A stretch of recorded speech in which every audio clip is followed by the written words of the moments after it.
you cruising through life not always knowing what direction you were headed? Let Live on Purpose with Dr. Paul Jenkins be your guide. Live on Purpose will give you insights into your life and show you how you can become the driver and captain of it.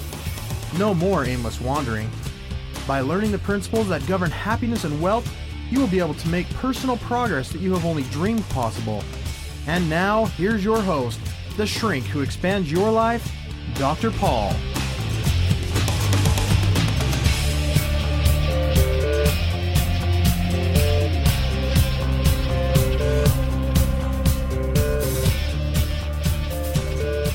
Hello, everybody, and welcome back to Live on Purpose Radio. This is Dr. Paul, the shrink who expands your life. And I look forward to every opportunity that I have to come here to the Live on Purpose studios to spend about an hour or so just having some fun. And I'm hoping that it creates value for you. I've received some fantastic feedback and emails from some of you. Thank you so much. And thank you for sharing this with your friends and associates and other people who you want to help live on purpose. Remember, that's our purpose here, is to give you all of the resources and tools and everything that you need to go out and do just that, to live on purpose. That's the purpose of the podcast. And here we are again for another exciting episode. I am thrilled today to have my good friend and associate and colleague, Dr. Jon Skidmore, here in studio with me today. Say hello, John. Hey, Paul, it's a pleasure to be here. I'm just as excited as you are. I'm looking forward to what we get to do today. I'm not sure if you are. I am. Because I am pretty darn excited.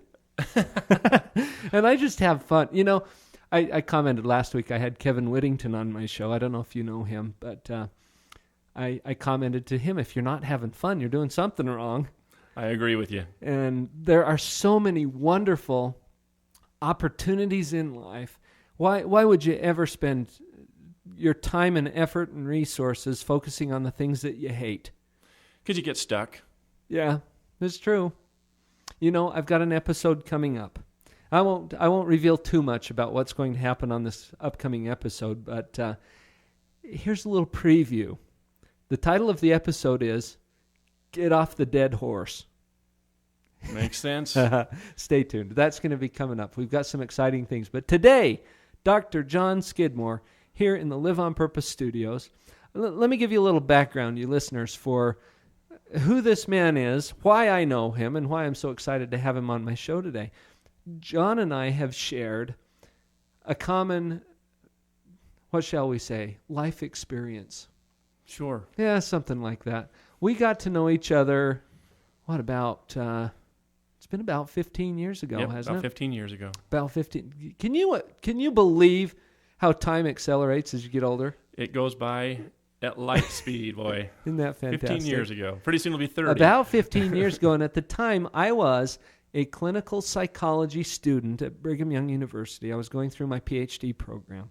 And John, you were a newly, I think not quite licensed at the time that I met you. I was doing my postdoc. I just finished my doctoral degree and was doing my year of training, collecting those hours to get my license. Now, you did your doctoral training at the hang on. Isn't it funny how your brain just freezes up? Every once in a while. School of Professional Psychology. In Chicago. Chicago. I was blocking on the city. Chicago School of Professional Psychology is where you received your Psy.D degree. Mm-hmm. And then you went to a place called Preferred Family Clinic. Right. Which is where I was doing a pre-doctoral internship as part of my PhD training program at Brigham Young University. Right. That's where you and I first met, and it was about 15 years ago. Mm-hmm. And we both went through this incredible experience of completing a doctoral degree, obtaining licensure from the state in the practice of psychology, and just putting together how on earth we were going to go about creating value for people in this world. Absolutely. And you know more now than you did then, don't you? You know, I know a whole lot more now than I did then. Well, that's a good sign. A very good sign. That is a really good sign. But as I had this experience with you, John, one of the things that I learned early on is that you and I not only shared that experience in, creating some kind of a doctoral degree that we could go leverage in the world somehow, but also the way that we looked at life and how people tick and and what it is that's important. We shared a lot of experiences that helped me to see that you see things in a very similar way. Mm-hmm. And we've developed very different practices. From what I know, and we've had lunch a couple of times recently, and we've kind of kept in touch with each other through the years, even though we don't work in the same facility anymore. But we've kind of tracked each other in our professional development, and you've taken an interesting course in your career as you have become and created from yourself a performance coach. Yes. And might I say a high-performance coach? Thank you. Is that okay? Absolutely. I like that. As I was walking in today, out in the parking lot, there are several high-performance vehicles. Why not be a high-performance coach? Why not? So there you go. We've just dubbed you the high-performance coach. Ooh, okay. I like that. And what that means is that you help people who are performing in one way or another. And really, before the show, we're talking about who isn't. Right. Aren't we all performing? Your life is a performance in a way. But you have focused primarily with people who are doing what we would traditionally refer to as performance. So musical professionals or...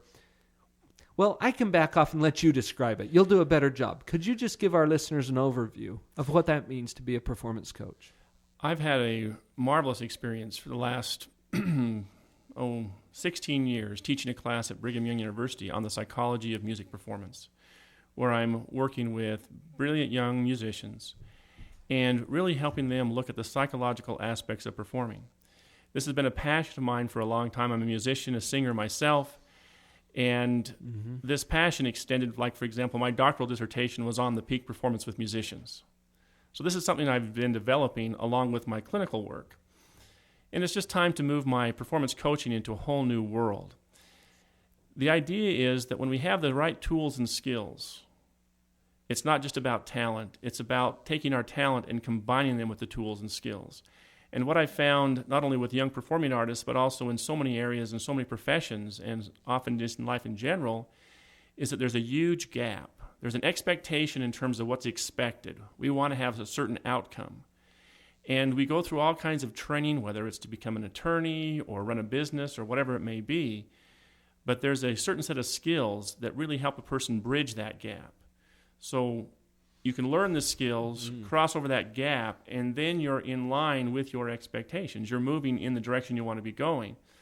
For example, so many young musicians will tell you the story in one version of another of, I did it so well in the practice room. What happened on stage? I got out there where I was supposed to produce it, and it didn't show up. How come?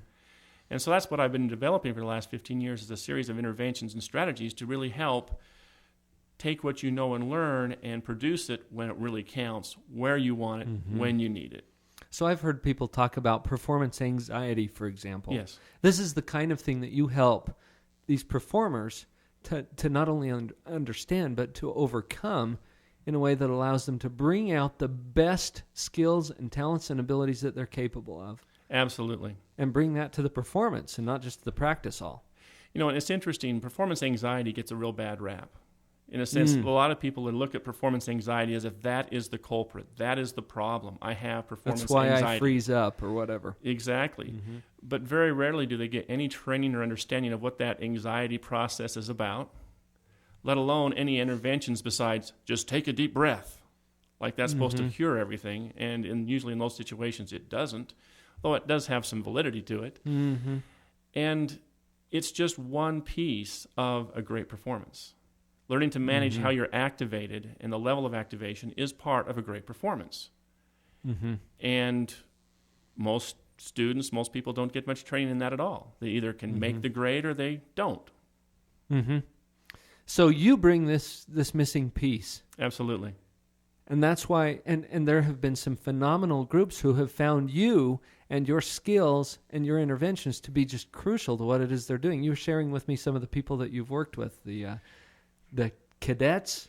I've had a wonderful experience this spring to work with an elite drum and bugle corps, about 120 young people, very talented, very dedicated musicians. And it was just a blast to spend 4 days and become part of their organization and to contribute some ideas and skills and knowledge that help them raise their performance level where they want to go. Which was already pretty high. It's an elite group. It's an amazing group. And it was really fun to be able to just be there on site and have different kids come up and just talk to me during a break and say, what about this? Just pick What's your going on brain, with this? And it's just really rewarding to have a young student come up and say, I didn't think I was good enough to be in the cadets. Mm-hmm. And here I am. And there I was in a practice just feeling like I was messing it up completely. And then I remembered what you were talking about. I remember what you taught us and realized, you know what? I am here. I can do this. And they started to practice some of the strategies I've taught them.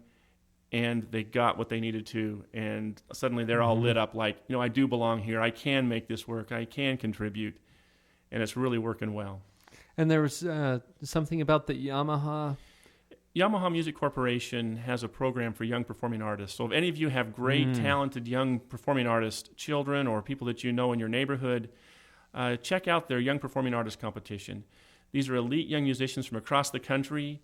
They audition, and they're invited out to a weekend of clinics and coaching. And I've had the opportunity of working with these Olympic-level musicians, and that has just been really a delightful experience. So Olympic level, that's like an amateur level, but at the highest Absolutely. Of that level. Good way to describe it. These are the people who are just emerging onto the scene of performing artists and really the artists of the future. Very much so, and it's just delightful to be able to work with them and to give them some tools that are going to make a difference for them. Fantastic. Got a great story if you got a second.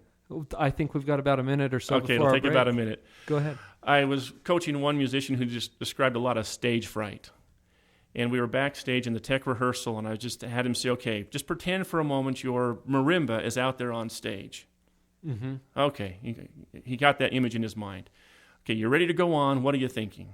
And he goes, you're not going to beat me. Oh. And I thought about that for a moment. And he had to explain to me that he had an adversarial relationship with his marimba. He's competing with his instrument. He was competing with his instrument. And he'd never really considered that his instrument was a part of himself, part of his self-expression, and he is to express himself in play.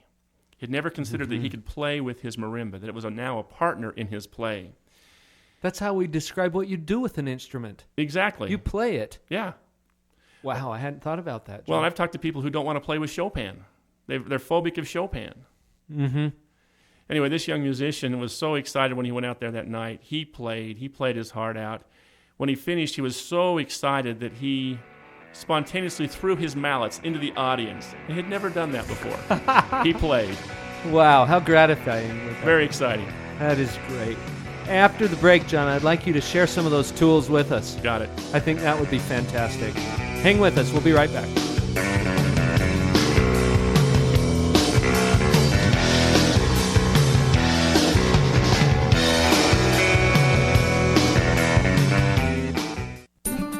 This is Ross Kellen Moore of Creation Tree Coaching, and I've got 2 questions for you.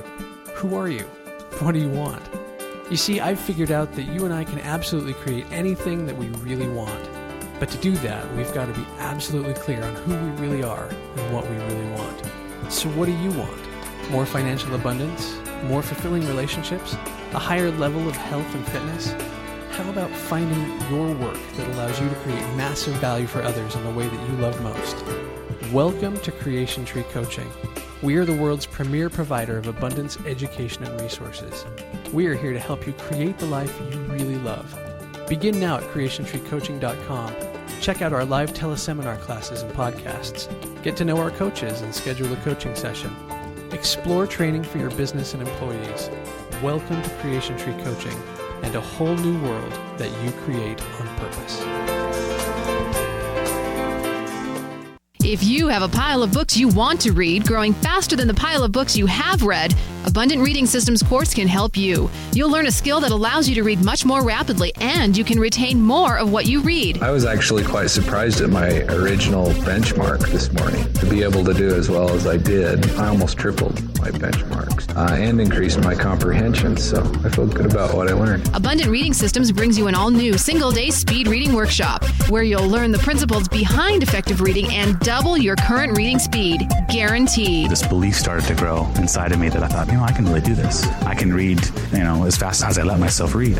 And ended up doubling my speed reading time, which was really good. At the end of the day, I feel like I'm leaving feeling empowered.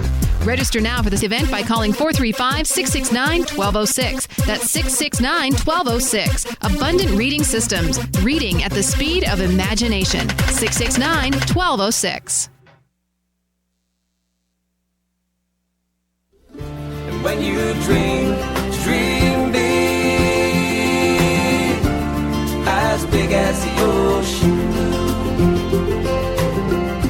When you dream, it might come true. Welcome back. Thank you. We're having a lot of fun, aren't we? This is good. Sometimes I wonder if we should just air all of the discussion that goes on between, during the commercial breaks. That could be very valuable. Some good stuff happens. I've thought about a live video feed, too. That'd be a little scary.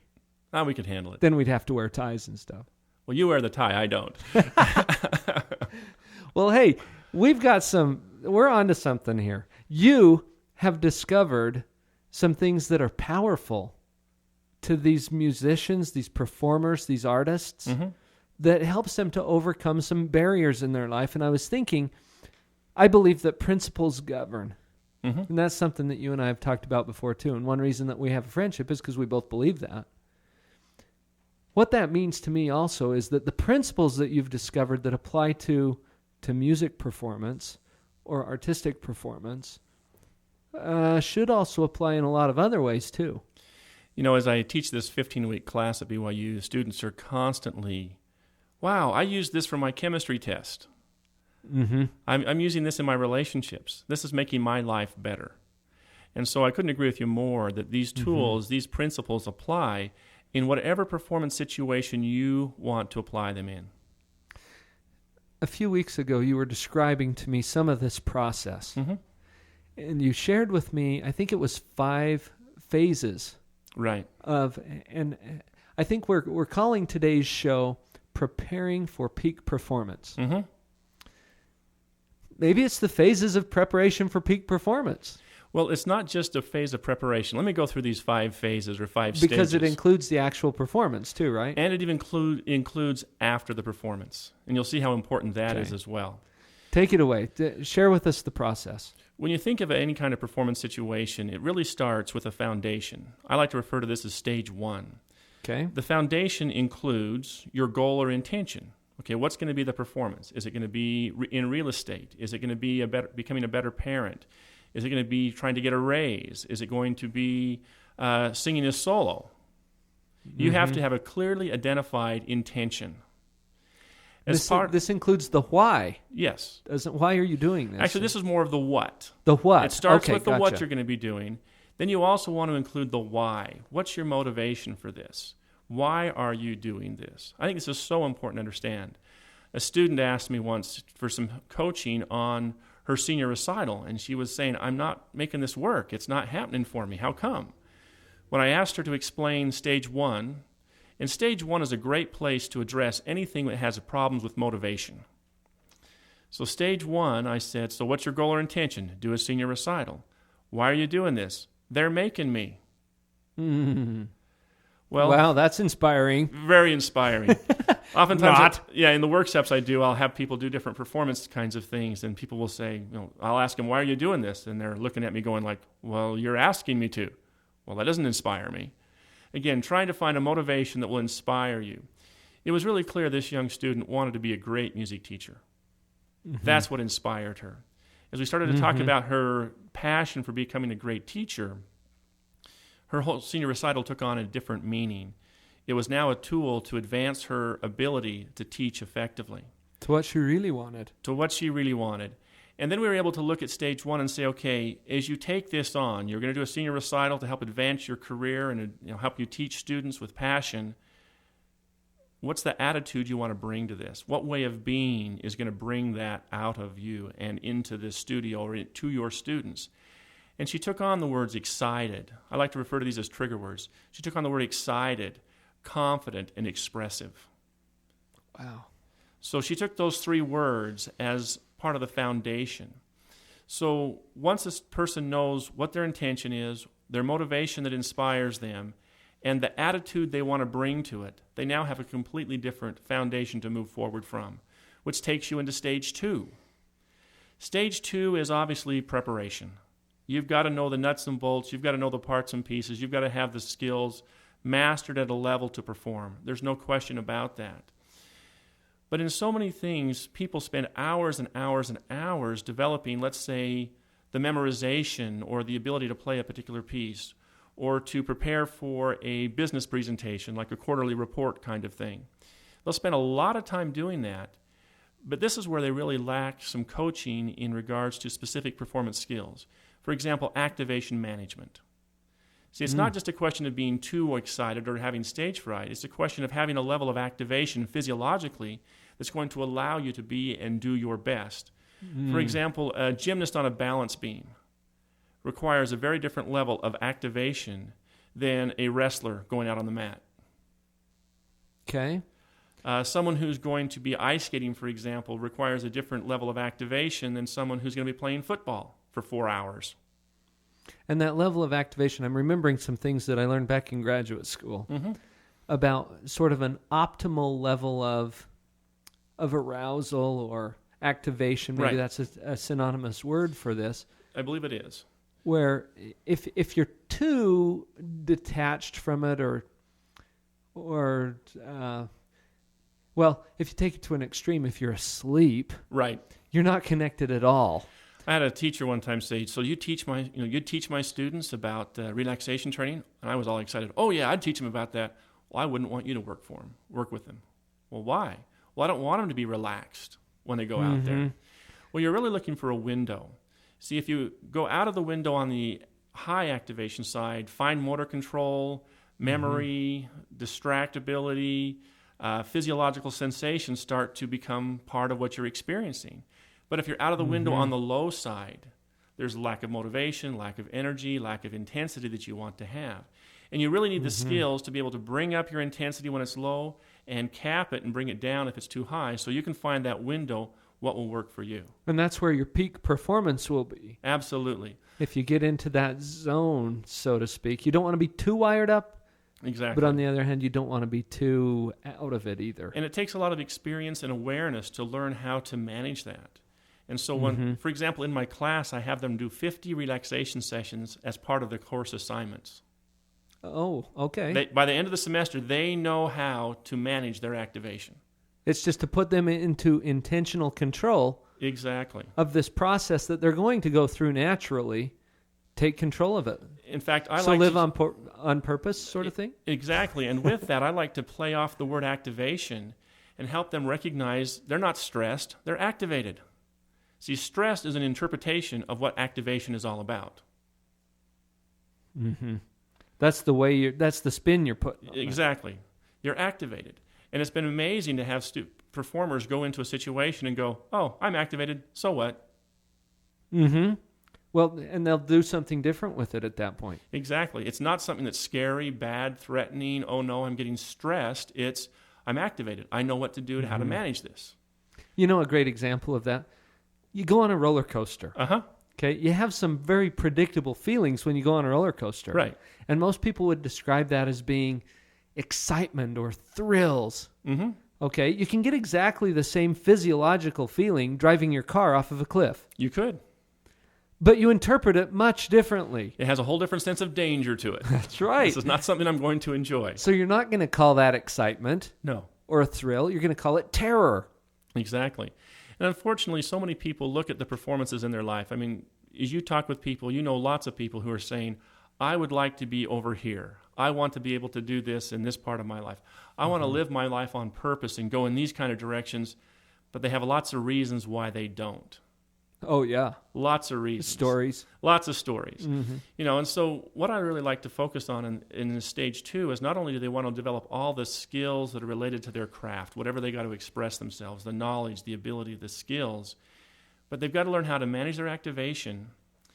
And I like to call it story management or attitude management. You know, it's really a question of, can they manage how they're being along with this? See, when they get physiologically activated and they have a story that shows up for them, they're going to have an attitude that will take them out of their performance. I worked with this young soccer player, for example. If he made a mistake on the field, he would get so mad, so emotionally activated, that he would walk off the field and sit down on the bench. Oh. He would literally take himself out of the game. Out of the game. What a great analogy. Yeah. I mean, he was now out of the game. And it wasn't until he calmed down enough that he would go tell his coach, I'm ready to go back in, and the coach would put him in. Mm-hmm. Now, as I began to coach him, I helped him become aware of, one, he was getting physiologically activated, and two, he was not managing his attitude at all. See, in stage one, I would have a soccer player say, when you're out there on the field, how do you want to play? Confidently, aggressively, intentionally, okay, or some words like that. Well, his attitude shifted away from that, and suddenly he was now stressed, angry, mad, frustrated, and consequently he was literally out of the game. So as you look at stage two, you want to develop the skills to manage activation, attitude, and the story that you're telling yourself around this, because stuff's going to happen.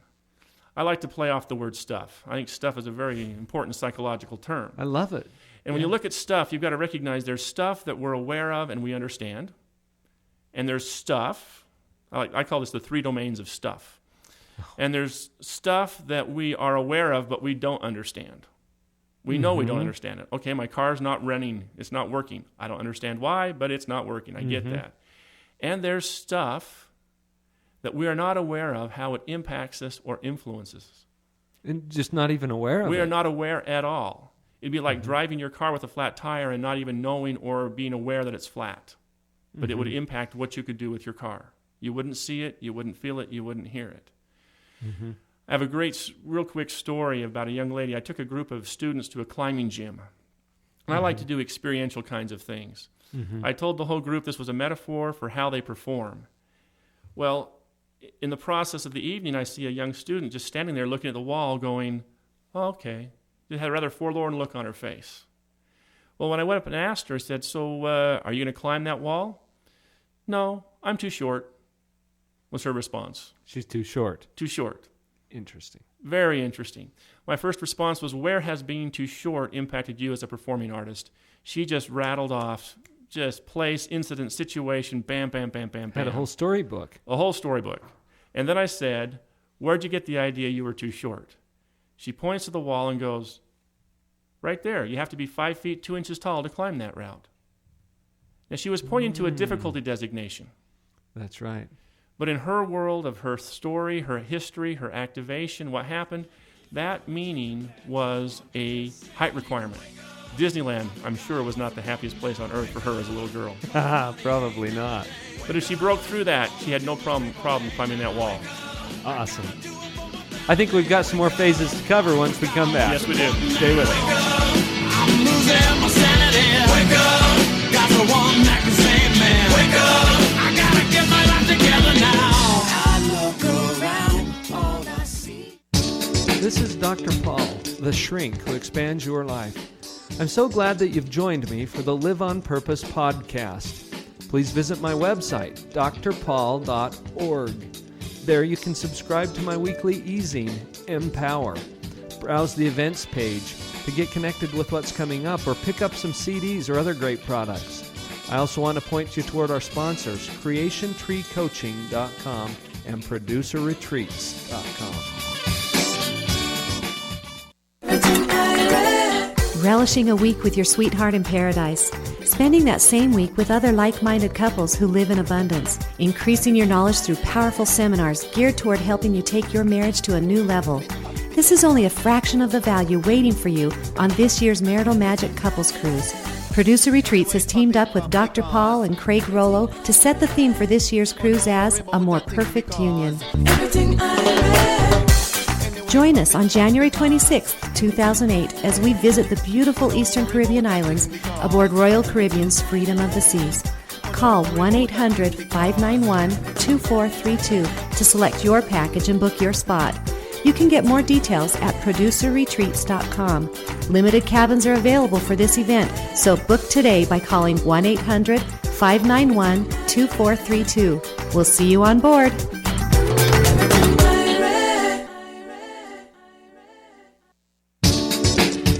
If you live in the Utah County area, and if you like what you hear on this program, then this opportunity is for you.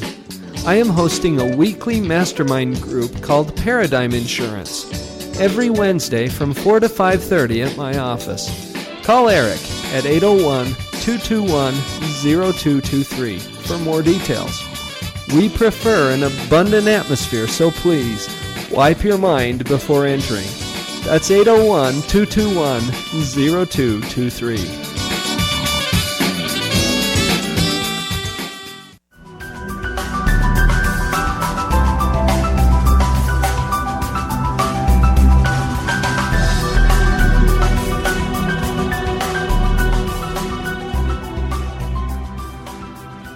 So, John, we've got the first two.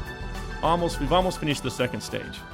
Well, there's more to say, I guess. There is. There's one very, very important part about stage 2. We better not leave that out. In fact, you can't leave it out. Okay, let's no hear matter it. what your performance situation is, there will come a point in time when you can prepare no more. Oh, that is for sure. You can just do no more preparation in regards to this. Too many performers, no matter what they're performing, walk out on stage, so to speak, with an attitude of, I wish I had 2 more days. I wish I had 15 more minutes. Well, is that a mindset that's in line with being confident, powerful, and creative? No. You shared with me a story about a guy who went in and rehearsed during the intermission. Right. See, he never... Wow, that's where this fits, isn't it? He never declared his preparation complete. He was working on a senior recital. During the intermission of his senior recital, he went to a practice room to rework some fingerings. See, he did not let his mind shift out of preparation mode. In that space, you analyze, you critique, you evaluate, you adjust, you experiment. And you basically call this practicing. Yeah. One of the things I have people do to mark the transition from 2 to 3 is simply say out loud, my preparation is complete. Just actually say it. Say Declare it. Declare it. My preparation is complete. Which psychologically flips a switch. Absolutely. Because now I'm moving on. And even if, and this is also true, John, you can always do more. Yes. But at some point, you have to call it complete and move on to the next stage. I had a student raise her hand and say, well, how can you call it complete when you know there's holes in it? Mm-hmm. Well, I said, well, call it complete anyway. Call it complete with a hole in it. Then somebody else raised their hand and goes, you mean like a donut? It's complete with a hole in it. And we all laughed. It's the donut. It's the donut effect. It's complete with a hole in it. Right. By declaring it complete, it allows you to shift your attention out of the specifics of what you're going to be doing into the attitude and physical and mental preparation to present, to perform. Now, stage 3 is a very important stage which most performers skip. If you think of the childhood game starting adage, ready?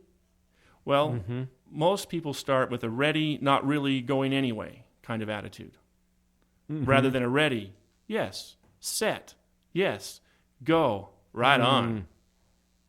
So when you start to look at this idea of ready, set, go, this is what we want to create.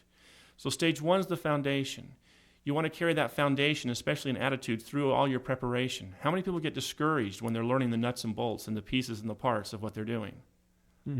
They step out of that attitude. They're not managing the attitude. You declare your preparation complete, you go to stage 3. This is whatever you've got to do to close all the doors, the dimensions of your life, and open the door to your performance. That's what the goal is. So when you step out there, you are free to play. Now, one of the simplest tools I teach performers is to be aware of rituals and to understand the difference between a ritual and a performance routine, a pre-performance routine. A ritual gives some kind of magical power. There was a drum major, I love this story, who gave a magical power to his gloves. See, if his gloves were clean, he could catch the baton at the finale. But if they were dirty, he would drop them. He was en route to a competition in California. He's on the bus. He starts to panic. He'd forgotten to wash his gloves. He tried to wash his gloves in the sink of a gas station. Couldn't get them clean enough. And at the finale, he dropped the baton. That's a performance ritual that has no relevance in the situation. One of the pre-performance routines that I like people to do right before they perform is to stand in a very balanced, centered posture. So they really have a sense of connection from head to toe to the ground, that they can tell they're physiologically balanced. Then just breathe in very slowly and repeat those trigger words. confident, excited, expressive. One of my favorite trigger words was the word sparkling. That's how this one person described the attitude they wanted to bring to their performance. Sparkling. Mm-hmm. So just to stand and breathe those trigger words, and then you step into stage 4. So what would be the capture phrase for stage 3? What do you call it? Really, it's pre-performance preparation, or getting set. It's getting mentally set. So on ready, set, go, it's set. Yes, it's set. See, Gotcha. ready is stage 1 and 2, set is stage 3, and go is stage 4. And it's when you've declared your preparation complete. It's time now to close the door to that and to open the door to your performance. And so stage 3 is really that space in between those two. Exactly. And this is the space where most performers psych themselves out. The viola player you're referring to that went into the practice room during intermission, see, he didn't do that. He never declared his preparation complete, and he did not allow his mind to bring him fully and present to the performance situation. Mm-hmm. He was still in stage 2. This is also where you get dressed. Yes. So to speak. Every performance situation brings with it very specific demands, whether it's putting on a suit and tie or a tuxedo or a dress. Mm-hmm. And these are the kinds of things that you want to be able to have mastered as well. It's interesting, an oboe player worries about a reed. They have to make that reed. They have to find the right reed, where a tuba player could drop theirs and they wouldn't care. They could drop their mouthpiece and they just put a dent in the floor. That's all it would do. Right. Damages the floor more It than damages the the mouthpiece. floor. It's not going to do anything but damage the floor. Ryan's chuckling because he's a tuba player. Okay, he knows about that. Right. Okay. Well, but again, the piccolo player has a whole lot more ease in getting their instrument to and from the car or to and from the bus than the tuba player does. Mm-hmm. And there's even been performing artists that have been injured hauling around their instruments. Mm-hmm. That's And right. so again, each instrument brings with its own demands that you've got to learn how to meet and master. So again, that's just part of it that you can go play with. Stage 4 is like stepping into a sandbox. So you want this to be the experience of the child running from the car full speed into the playground so they can go play. The challenge of a great performance is to do the preparation both mentally and physically. So when you are in that sandbox, you can go play.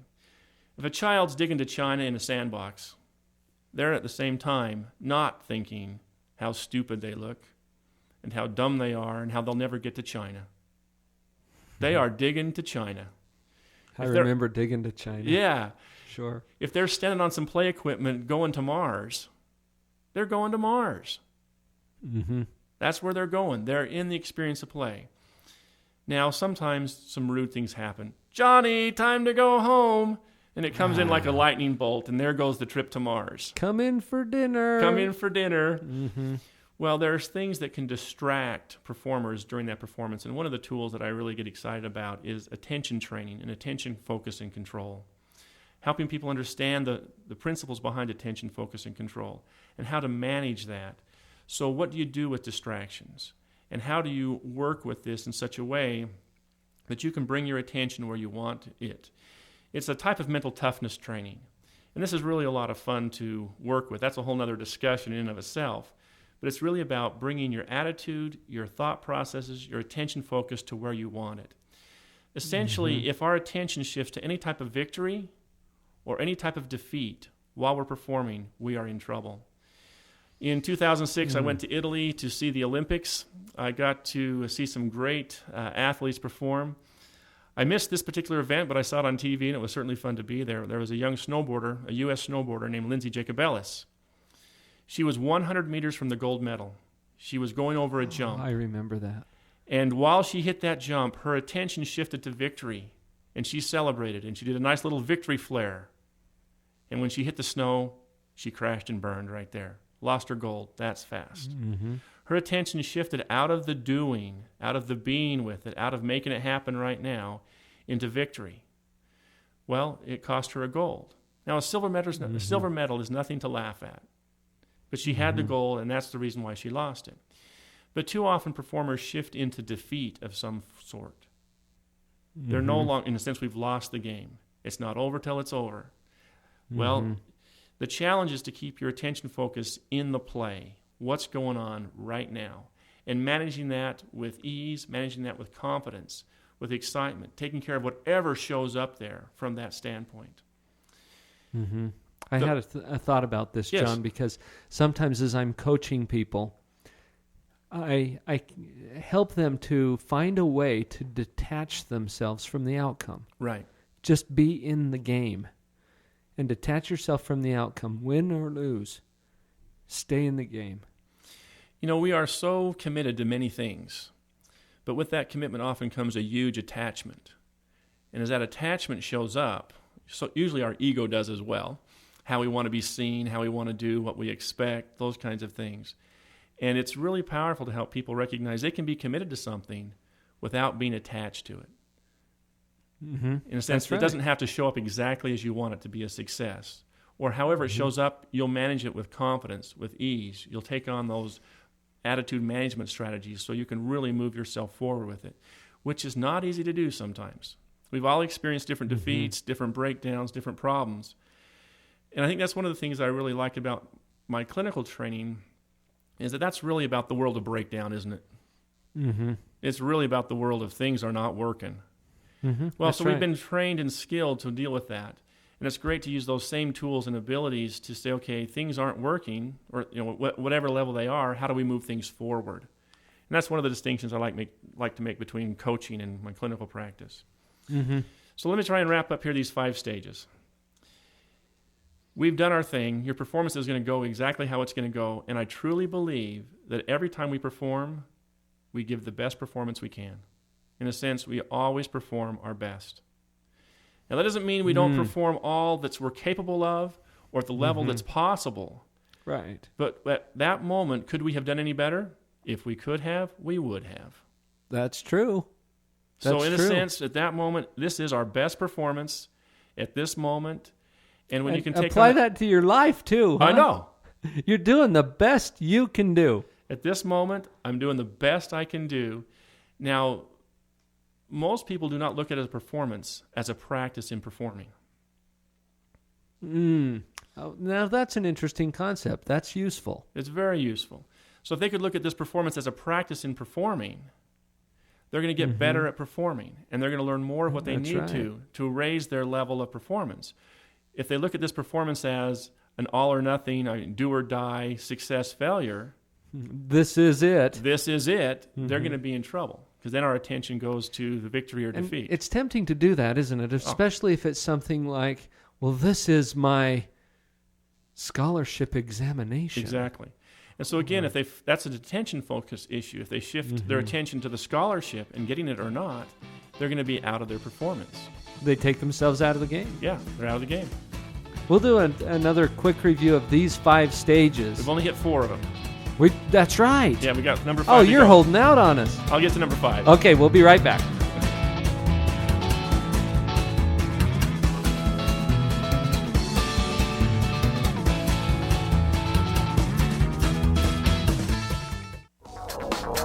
In 1935, the federal government stopped the minting of pure silver dollars for general circulation.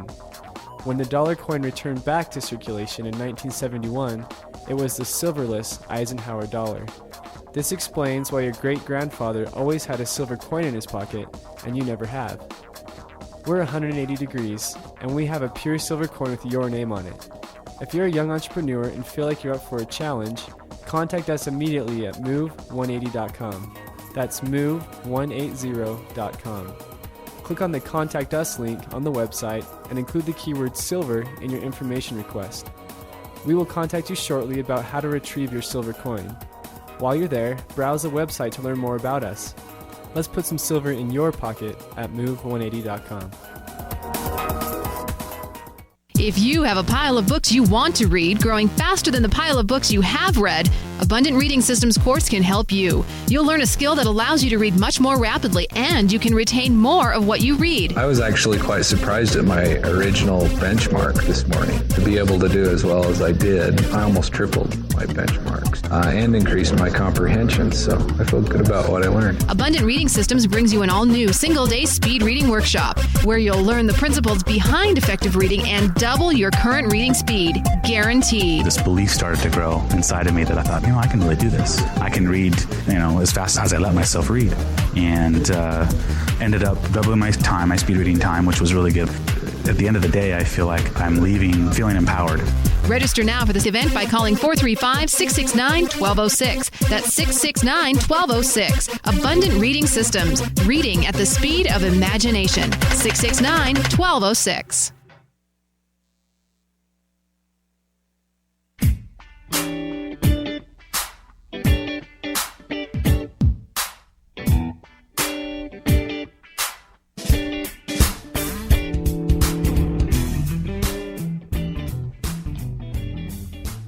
So I want to say something really quickly about that last ad about speed reading. You may have noticed that there was something conspicuously missing from that, and that's any specific event or date. And that's because we've got a few of them that are coming up. One of those has been calendared already. It's for Friday, November 16th, and that will be in the Salt Lake City area. We're still working out the exact venue for that. But if you're interested in getting involved with that, call the number that was on that ad, and the prefix for it is 435. Make sure you get that part. And I can't remember the rest of the number right up. But you can rewind. It's a podcast, so go back and get it. You can also go to abundantreadingsystems.com, and there will be information on the website about upcoming events and different places where we're taking this event. It's for me, it was a powerful experience, and that's why I've teamed up with Abundant Reading Systems to bring these events. So that was just a little clarification about that last ad. I think we have another phase or stage to cover here. You've given us 4. Right. And I was doing a little mental calculation just before the break, and I thought, have I heard the 5th one yet? You haven't heard the 5th one. Not yet. The 5th one is so important. When you can recognize and accept that regardless of the outcome, you did the best you were able to do at that point in time. Mm-hmm. You get to step back and say, you know what? What worked about my performance? Because there will be things that will always work about the performance. What didn't work about the performance? Okay, there'll be some things that didn't work about the performance. What am I going to do next time? Too many performers do what I call a post-performance bashing.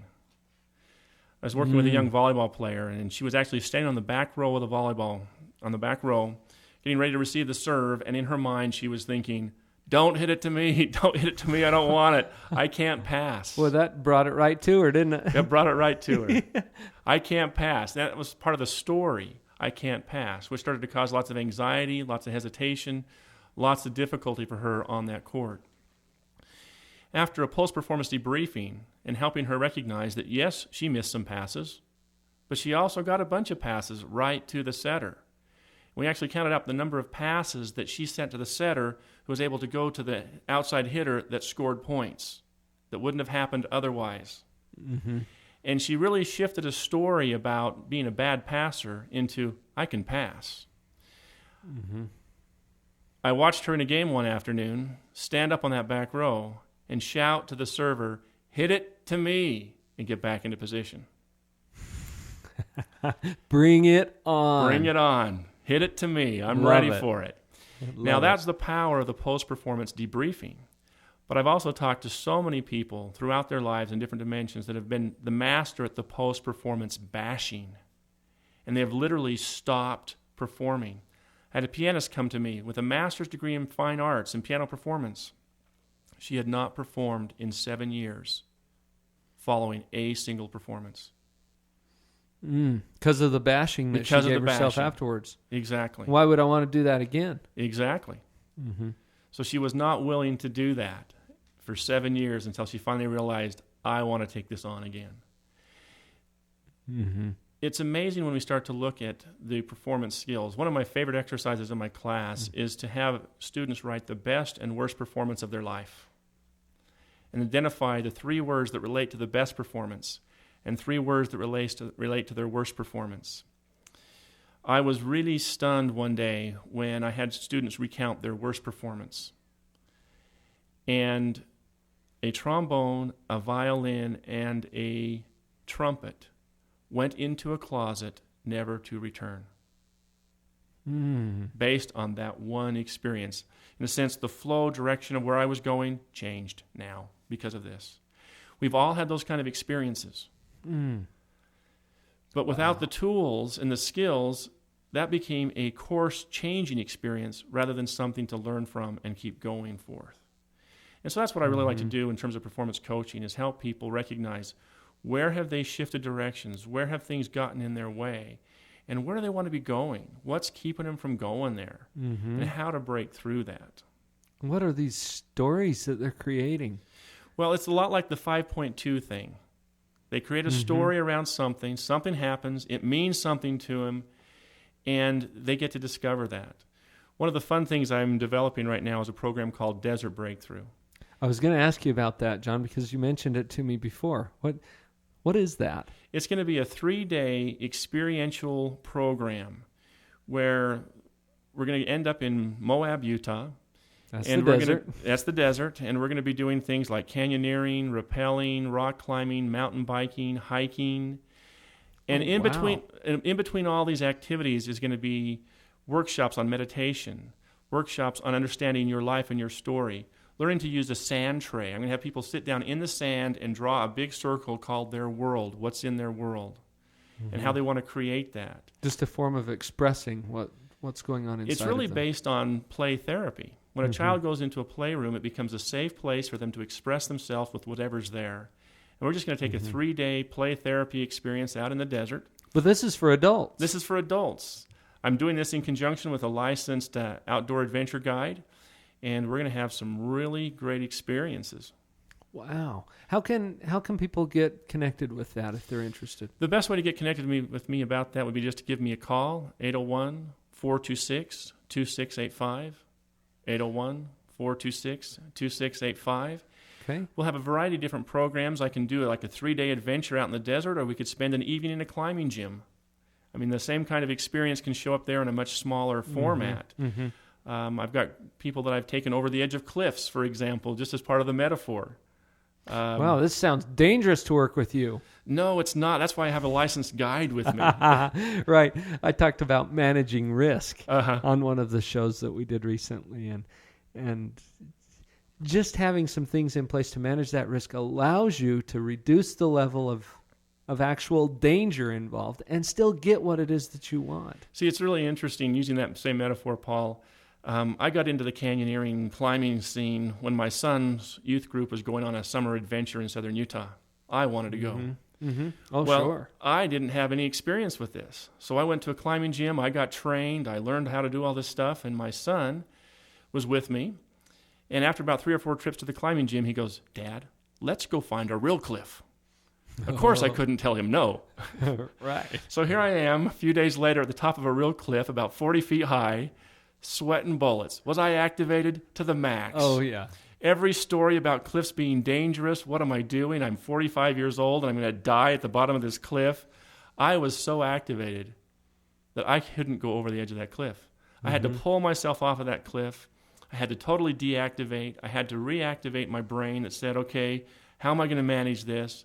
I took care of a few adjustments as far as how to navigate the anchor point, and I was eventually able to go down that cliff safely. Powerful life experience for you. Absolutely. And see, I really look at so many things in our lives as we come up to a certain edge, but we feel like we don't have the tools and skills to go over it. For most of my life, I've always told myself, no, I can't go over the edge of cliffs. I don't do cliffs. That's just something I don't do. In fact, I stay away from those. I avoid them. them. Don't get too close. They're dangerous. Right. And now, with the tools and skills that I have, I can simply say, with these tools, with these skills, with this support, yes, I can do this. And I've had some amazing and absolutely incredible adventures with that particular skill set. Are there still some risks? Absolutely. Are they in a place where I feel like I can manage them? Yes, or I wouldn't be doing it. And it's because of the skills, the people, the tools, the resources that you bring into the picture. I've shared with my listeners many times before, life is not a do-it-yourself activity. And if you were to try to do the cliff all by yourself, I'd run away.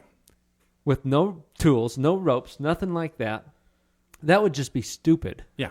right? I wouldn't even get close. But look at the powerful experiences you've had as you've brought those resources into your life, and you went over the cliff. Yeah. So this is what your desert experience is about. Exactly. The breakthrough. Yeah, we'll actually be rappelling off an arch. Oh, really? Yeah. One of those beautiful southern Utah arches. Yeah, about 100-foot drop. Oh, man. Okay, I'm getting activated just thinking about that, John. Yeah, that happens. So, but you've got some openings, some availability if people want to get involved. Yes, we do. That. This adventure is actually going to be starting next week, or the first one we're going to be doing, but we'll be doing some others. But the 24th, 5th, and 6th of March. October. Oh, excuse me, of October. You're right. Okay. Actually, I just double-checked my date. Did I this get is my a date podcast. right? People could be listening to this in 2008 or something. Okay, well, I'll be doing stuff then. It's 25th, 6th, and 27th. So it's a Thursday, Friday, Saturday. Of October 2007. 2007. And they can reach you at 801-426-2685. Right. That's Dr. Jon Skidmore, performance coach, high performance coach. I like that. And life is a performance. That's what I love about these experiences you're putting together, because it generalizes to all of this stuff that you're facing. How many times do you encounter a cliff in your life? Yes. And you look at it and you think, and it's not a real cliff, okay, but you know what I'm talking about, where this thing, this experience, this event in your life looms ahead of you, and you're looking at it as if, I can't do this. There's no way I can go there. Mm-hmm. But when you step back and say, yes, there are, with the right foundation, with the right tools, skills, and training, with getting yourself ready so you actually are clear and set to go do this, and with that sense of, I'm going to do it, that commitment, and just jump into it. And then it's really learning to look at it, to learn from it, let go of whatever you got to, and go on. And to watch yourself, be aware of these 5 stages.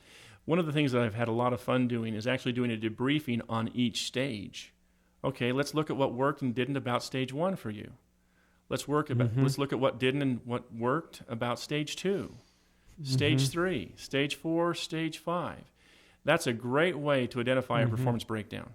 Where was the actual cause? Which of these stages? Yeah. Let me see if I've captured them, because Okay. I'm trying to learn as we're talking here. This is fantastic. I've got the best job in the world, John. You got a great one. So the first is the foundation, and this is where you establish your goal, the what and the why of your performance, whatever and the that attitude you want to bring to it. The attitude, managing the intention, the motivation, the attitude and this is the foundation. And so you want to bring that foundation of attitude through all the parts and pieces of it. That's right. Yeah. Paradigm is everything. And the way that you think will determine your experience in life, guaranteed. Absolutely. Second is the preparation stage. Without the preparation, the obvious is there. You don't perform as well as you could. And that moves you to, okay, you got ready. Now set. Get all your stuff together. Go. Which is step 4. Step into the sandbox. Go play. Yep. And 5, debrief. Yep. Don't bash. Debrief. Yeah. Dr. Jon Skidmore, thank you so much for joining us at Live on Purpose today. It's a pleasure, Paul, anytime. I'm looking forward to future opportunities of talking with you and working with your listeners. That'd be great. Let's do it again sometime. Let's do it. Go out there and live on purpose, everyone. Sounds like fun.